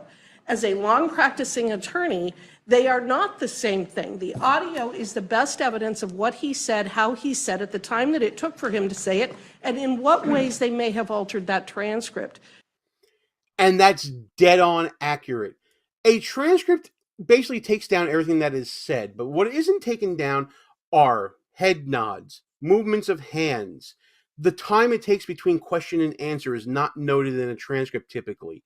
So what Congressman Hagerman is saying here is that the greater context of Special Counsel Hur's statement about Joe Biden's manner of answering questions and how he comes off as a well-meaning old man with a bad memory can only be found in those audio recordings. And if Congress is going to have oversight over DOJ actions like this from the special counsel, they need to explore the context behind the statement made by the special counsel. And by Merrick Garland and the DOJ refusing to release that, that's a contemptible action that Congress should hold him accountable for here. The moment that they released the transcript and said, this is the interview, they waived their ability to claim any kind of a privilege. And they don't have a legally valid privilege in addition to that. And it's for that reason that we believe that Merrick Garland needs to be held in contempt of Congress. Now, you see what Congresswoman Hagerman here is saying as well is that when the DOJ provided the transcript, they opened the door to further inquiry. By releasing the transcript, Congress should also get the audio recording that is the basis for the transcript. You shouldn't be able to deny one without giving the other. Makes sense, don't it? Now let's see what Nadler has to say in response to that. I firmly believe I will agree with her. I will agree. Gentleman will suspend. I firmly believe that the American people are entitled to hear this, and I'm grateful that you brought this today. I'll give you a chance to respond, Mr. Nadler, but then we need to move on to I will agree with Ms. Hagerman that there is no evidence that the transcript was altered whatsoever. What? Didn't you just... Wasn't that the whole basis of what you were saying before? So now you're changing your story, you're clarifying. What are you doing here? It wasn't altered. But in Ms. Hagerman, I'm sorry, Ms. Jankowicz's case, the transcript wasn't altered, the video was altered. And that's what we're concerned about. We're not arguing the Jankowicz case. We're arguing... No, but if the Judiciary Committee... The American people deserve the ability to see that and make this decision on their own. They are sick and tired of being lied to by agencies. If the Judiciary Committee was dishonest... And that was it from Congressman Burgess here. He's moving on to the next congressman for their questions. Yeah, we're not talking about the Jankowicz matter here, and I'm sure that there is a whole bunch of context and allegations going back and forth on both sides of that. And that's an issue for another video possibly, but that's pretty long ago, and that issue's pretty much dead and gone. We're dealing with this issue right now. And here, I think Nadler really did a disservice to Joe Biden in his arguments to prevent this contempt resolution going before the entire House. Basically, he's saying, don't pay attention to this stuff. Trust the transcript. It's done by a Republican, after all. And sure, Robert Hur said in his report that Biden came off as looking feeble and a well-meaning old man with a bad memory, coming off as confused. But that's gratuitous. Trust me, it's gratuitous. That's what he's trying to say here. And Hagerman's saying, no, we're not trusting you, DOJ, because Special Counsel Hur made a remark in his report, a very material remark in his report, concerning the manner in which President Biden was answering these questions. And that ended up being a basis for him not bringing charges. So we're entitled, as having oversight over the executive, to looking at that. And ultimately, that's what the House did along party lines. They voted to hold Merrick Garland in contempt because of all this. I make this video to only bring up the agenda gymnastics that happens in Congress. Clearly, no one wanted to say, well, we can't bring this up because this is going to hurt Biden politically, because you can't discuss politics in Congress. So you have to worm your way and contort and twist and turn to try to get to that goal. And in the particular case here of Jerry Nadler, his contortions were not enough. But listen, all this here, that's my opinion on what happened here. I want to know what you guys think about all this. Let's get into the comments together. And as always, like and share the video with your friends, subscribe to the channel, hit the notification bell so you don't miss any of the shows. I want to know what you think about this whole contempt of Congress against Merrick Garland. Is it going to go anywhere? Will they get this recording? I'm interested in your opinion on this and any other issue of the day concerning the shenanigans and buffoonery that we see every day this week in Dumb Democracy.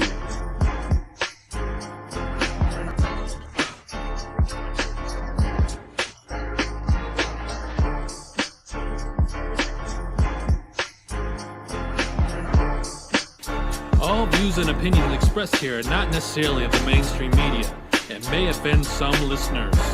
It's called political buffoonery.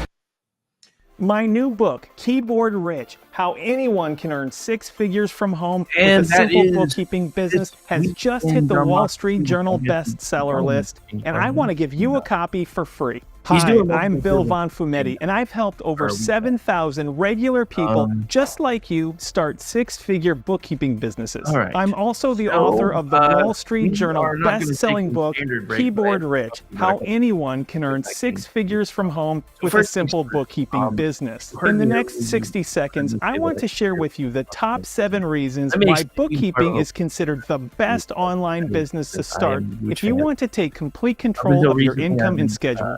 Reason number 1 is that bookkeeping is the number 1 most much every profitable interview small you business have to tried to start work on their according to numbers Inc. and all of them magazine. know about And well. check out this survey from Intuit. They're the And the company thing that that I makes hate about those QuickBooks. is And they no matter how found well they that work, bookkeeping business owners earn an average of $76 per eventually cause you hour. to crash. And that So I means found that you can make friend of mine 6 turned me figures on. working And I figured part-time. out Reason number 2 is that owning a bookkeeping business offers So you I tried it total out for a while. flexibility. I did You sign can do the work from and now I anywhere. You can do it from home It is or an anywhere else in the called world. All you need is an internet Not into the connection. whole And you can do the overstaffing. bookkeeping work for your clients anytime, Everyone day or can night. more So than you can plan your work around your schedule. but maybe you're Reason looking number for a 3 better is that hybrid bookkeeping is have those legitimate.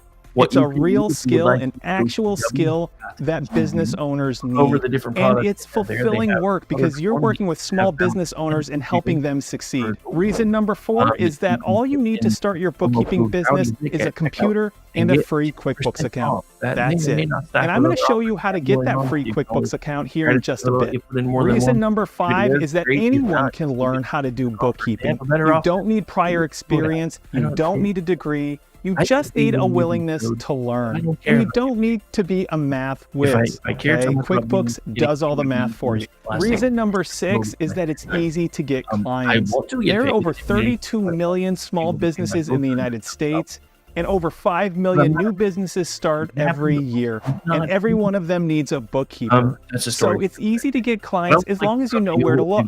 Reason number 7 is that you can start your bookkeeping business on the side of a full-time job. Remember, you can work anytime, day or night. And then once your bookkeeping business starts earning enough money, you can transition into running it full-time. So if the thought of learning a new skill that's in really high demand makes sense to you, and you're finally ready to start living the life you deserve, go ahead and grab your free copy of my Wall Street Journal best-selling book, Keyboard Rich. I've paid for the book. All I ask is that you pay a small shipping and handling charge. This book contains everything you need to get your business started today. I've even thrown in a few bonus training videos that accompany the book to help kickstart your business. So just click the link and grab your free copy. With those. Thanks to my friends now at Testudo Pest Control, I don't have those issues anymore. So if you're in the greater Oklahoma City metro area and you are having an issue with anything from raccoons to roaches to bed bugs to mosquitoes to spiders, all the things that nobody wants to talk about but everybody deals with, do me a favor and give my friends at Testudo Pest Control a call. Number is 405-471-2326. They are in Edmond, but they do the greater Oklahoma City metro area. I live in Purcell. So if you're familiar with the area at all, that tells you how far down they were willing to come to help a dude out. And honestly, I became their client before we flipped the tables and they became mine because I was so impressed with their service. I'm like, I'm going to help you guys grow. So I don't promote things that I don't use, and I don't promote things that I'm not familiar with. It's probably one of the reasons why I'm not making millions of dollars doing this, because people have wanted me to promote things for a long time, and I won't do it unless I've used the service. I absolutely love these guys. They have bent over backwards to make my house better for myself, my adult kids who live here, and also one of my grandkids who lives with us. So if you are having issues with things that nobody really wants to talk about anymore because it's embarrassing, then call my friends at Testudo Pest Control. Again, 405-471-2326. Tell them Rick sent you. Just saying. That way they know it's working. All right. Anyway, so we are going to keep things rolling here instead of taking a standard break because we still burned up about 3 minutes anyway because I don't do live reads that often. What can I say? Anyway, so this happened. So the Democrats, because they don't like Flaggate, have been trying to get all things Supreme Court related drawn onto the carpet. And of course, they're calling into question some ethics things, everything else. And I don't know if there's anything here or not. I'm just going to read you the article. This is from Rebecca Downs at Town Hall. Senate Republicans block Supreme Court quote-unquote ethics bill. As promised, Senate Majority Whip Dick Durbin, Democrat Illinois, on Wednesday requested unanimous consent for a U.S. Supreme Court ethics bill sponsored by Senator Sheldon Whitehouse,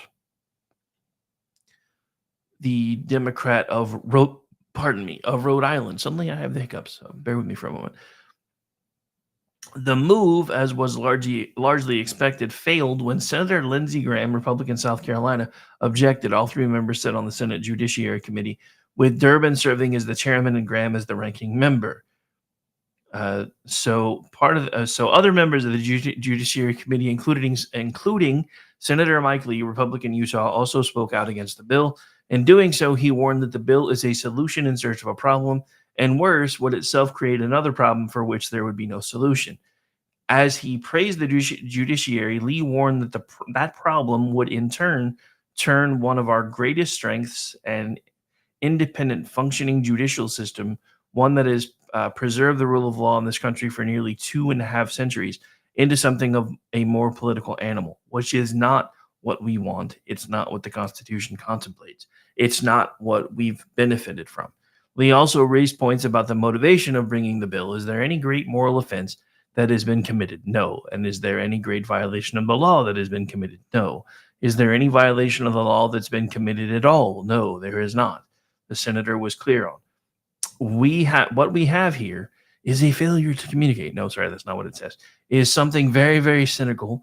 And what we have here is people on the left that have a couple of cases currently pending before the Supreme Court of the United States, cases that they're worried about the outcome, cases in which they're worried that certain justice might relate them, and that they have some justices that they don't like. They have some justices that they worry are going to reject the bad argument that they've made in those cases, Lee explained. And so rather than double down on making sure that their arguments are good and that that they're persuasive and recognizing that they're not going to win all cases, they're threatening, they're intimidating the justices. The senator continued to warn that the court's foes are doing this specifically to harass, threaten, and intimidate certain members of the Supreme Court in order to influence the outcome of pending litigation. And make no mistake, that is what is going on here. Lee also had warnings about what would happen should such legislation come to pass. They're trying to trigger more recusals of those justices they don't like. The legislation they're offering would create more problems than this would make it, and this would make it easier for them to trigger more recusals. This is not a good outcome. This is a political effort to influence the resolution of pending litigation before the Supreme Court of the United States and threaten justices that don't toe the woke line. All right, let's see how long this is. Hang on. Let me get it queued up. I think we're going to let you hear this in his words instead of me reading it. And I apologize for those of you watching the video. I forgot to stop sharing, so we're going to move to this one now. Well, actually, as soon as I get back to it, because I kind of forgot to click that button.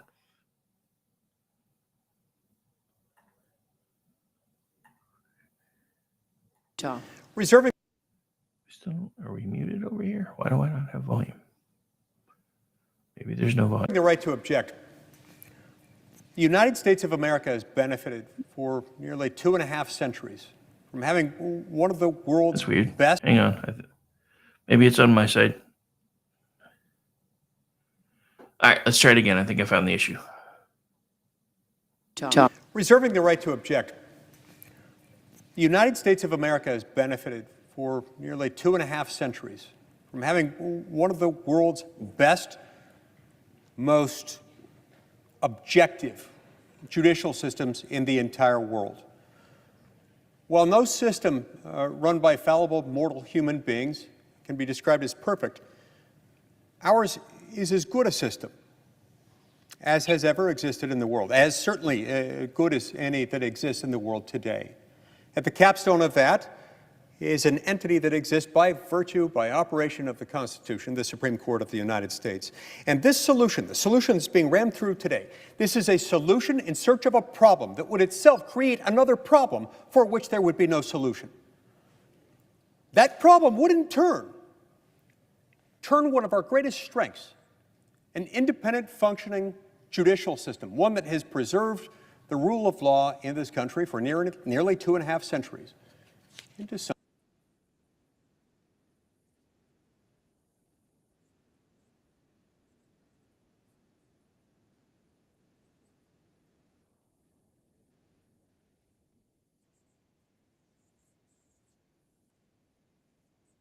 violation of law that's been committed? No. Is there any violation of law that's been committed at all? No, there is not. What we have here is something very, very cynical. And what we have is that people on the left have a couple of cases currently pending before the Supreme Court of the United States, cases that they're worried about the outcome, cases in which they're worried that certain justices might rule against them. And they have some justices they don't like. They have some justices that they worry are going to reject the bad arguments that they've made in those cases. And so rather than double down on making sure that their arguments are good and that they're persuasive and recognizing that they're not going to win all cases, they're threatening, they're intimidating the justices. It's not just a mountain out of a molehill. They're making a mountain out of nothing. And they're doing this specifically to harass, threaten, and intimidate certain members of the Supreme Court in order to influence the outcome of pending litigation. And make no mistake, that is what's going on here. They're trying to trigger more recusals of those justices they don't like. The legislation they're offering would create more problems in this, would make it easier for them to trigger more recusals. This is not a good outcome. This is a political effort to influence the resolution of pending litigation before the Supreme Court of the United States and to threaten justices that don't toe the woke line. So, Madam President, I withhold my objection at this moment.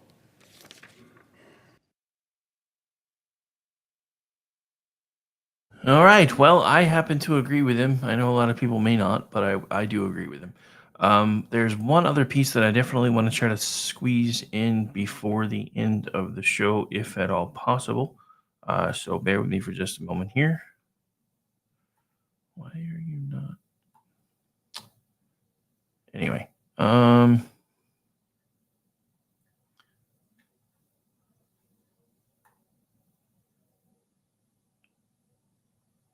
Actually, now I can't seem to find it, so hang on. I had it pulled up. There we go. All right, so let's go back over here because I think it was on this one.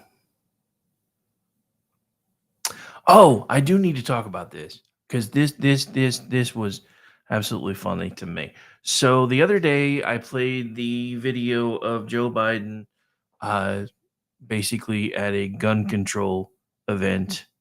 And they started off and they were chanting 4 more years. And it was really muffled. So to me, I started making the joke. I can't tell if they're chanting 4 more years or bring more beers. And then it came out later that night that apparently the Dems are attempting to bribe young voters to drag their progressive friends to voter registration drives. This can include things up to raffles to pay rent and free beer and free pizza. So maybe they were in fact chanting bring more beers. So while we were playing the bit of the speech from Donald Trump earlier today, Joe Biden was at the G7 in Italy and was looking really, really, really confused. So we're going to let you guys get a look at this once I get it queued up and ready to go. Because he honestly just looks like he has no idea where he is, what he's supposed to be doing. I mean, it's just Biden's every other day since he's been in the White House, all day, every day, has no idea where he is, what he's supposed to be doing. Yet we're supposed to believe he's the guy that's actually in charge of everything, thanks to people like Ambassador John Bolton, who keeps trying to give the man way too much credit. But here you go. Hang on, is there volume on this one? Maybe there's not. I don't think I have Twitter muted. Nope, so there may not be volume on this one. If there's not, you can still see it though, so hang on.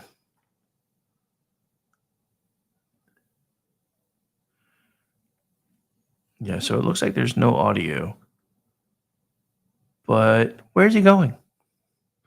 What's he doing? Why are they, so yeah, they're like, hey, you're supposed to be over here, bro. What are you doing? What are you doing? Dude, I'm going to say this again. I know I've made this joke before, but some of you may not have heard it from me yet. Dear Jeff Dunham, please come get Walter. It's not funny anymore. I'm just saying. All right, so we're not going to let that play again. So anyway, so yeah, there you have Biden at the beginning of the G7 summit, looking lost, dazed, and otherwise confused. So later in the day, he held a press conference with Ukrainian President Vladimir Zelensky after signing a new security agreement. So the thing about this thing, and I'm going to try not to run long, but we may a minute or so, is I've already heard some of what we just signed ourselves up for. So we are guaranteeing Ukrainian defense for 10 years. A sitting president should not have the ability to do things like that because that outweighs the will of the American people. And this is another thing that I come back to all the time. These people don't work for us anymore. They haven't technically worked for us since the moment we allowed them into our paychecks. This is why the idea that had been being floated around for forever to reset everything was a wonderful idea. We should have done it a long time ago. We have the ability to do so.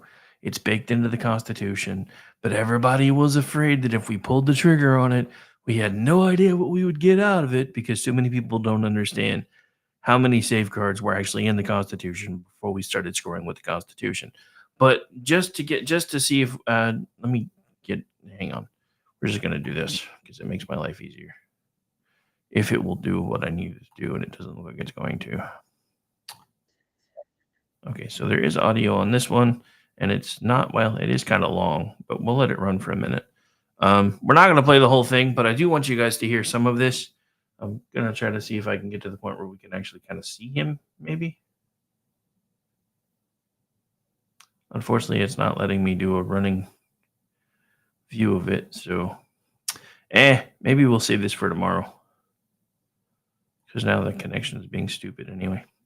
And we are just about out of time anyway. We've got about 5 minutes left. So just to kind of recap for you guys that may be joining us for the first time, I'm always here somewhere.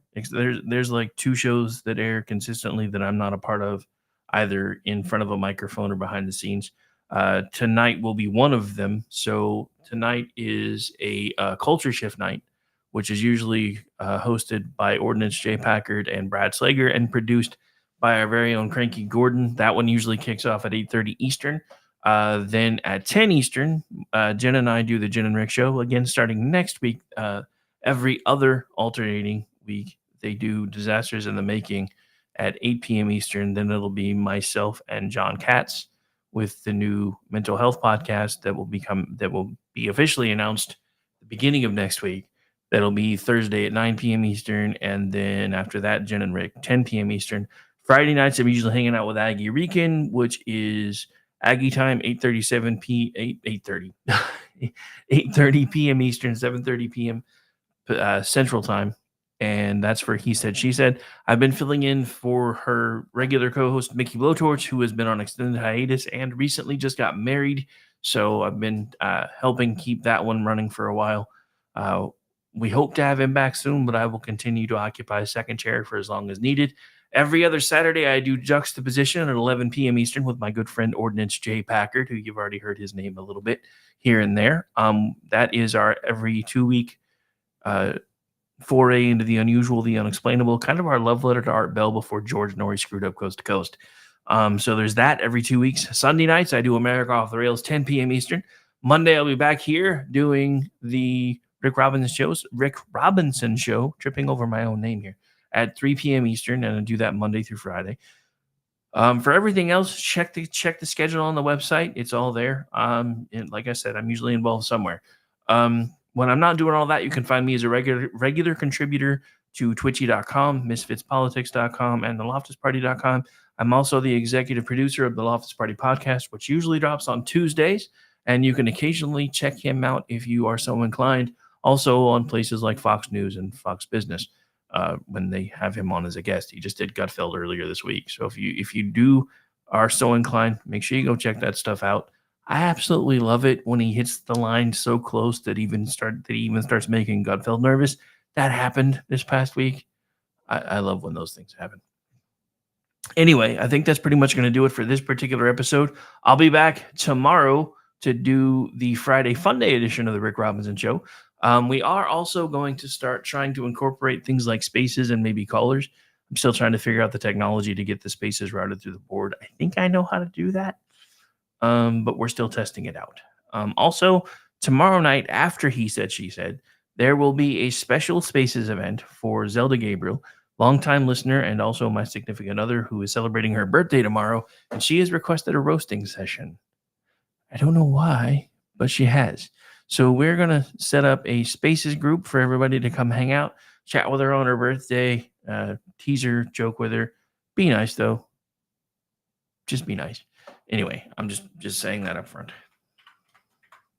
Anyway, so we are going to get out of here, and I hope everybody is having a wonderful, wonderful, wonderful, wonderful day. And I'll be back later tonight doing the Jen and Rick show.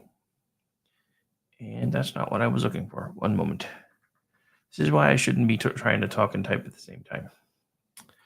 All right. Now I found what I'm looking for, which means we've reached the point of the program where I do have to tell you that this particular show is over. What? Over?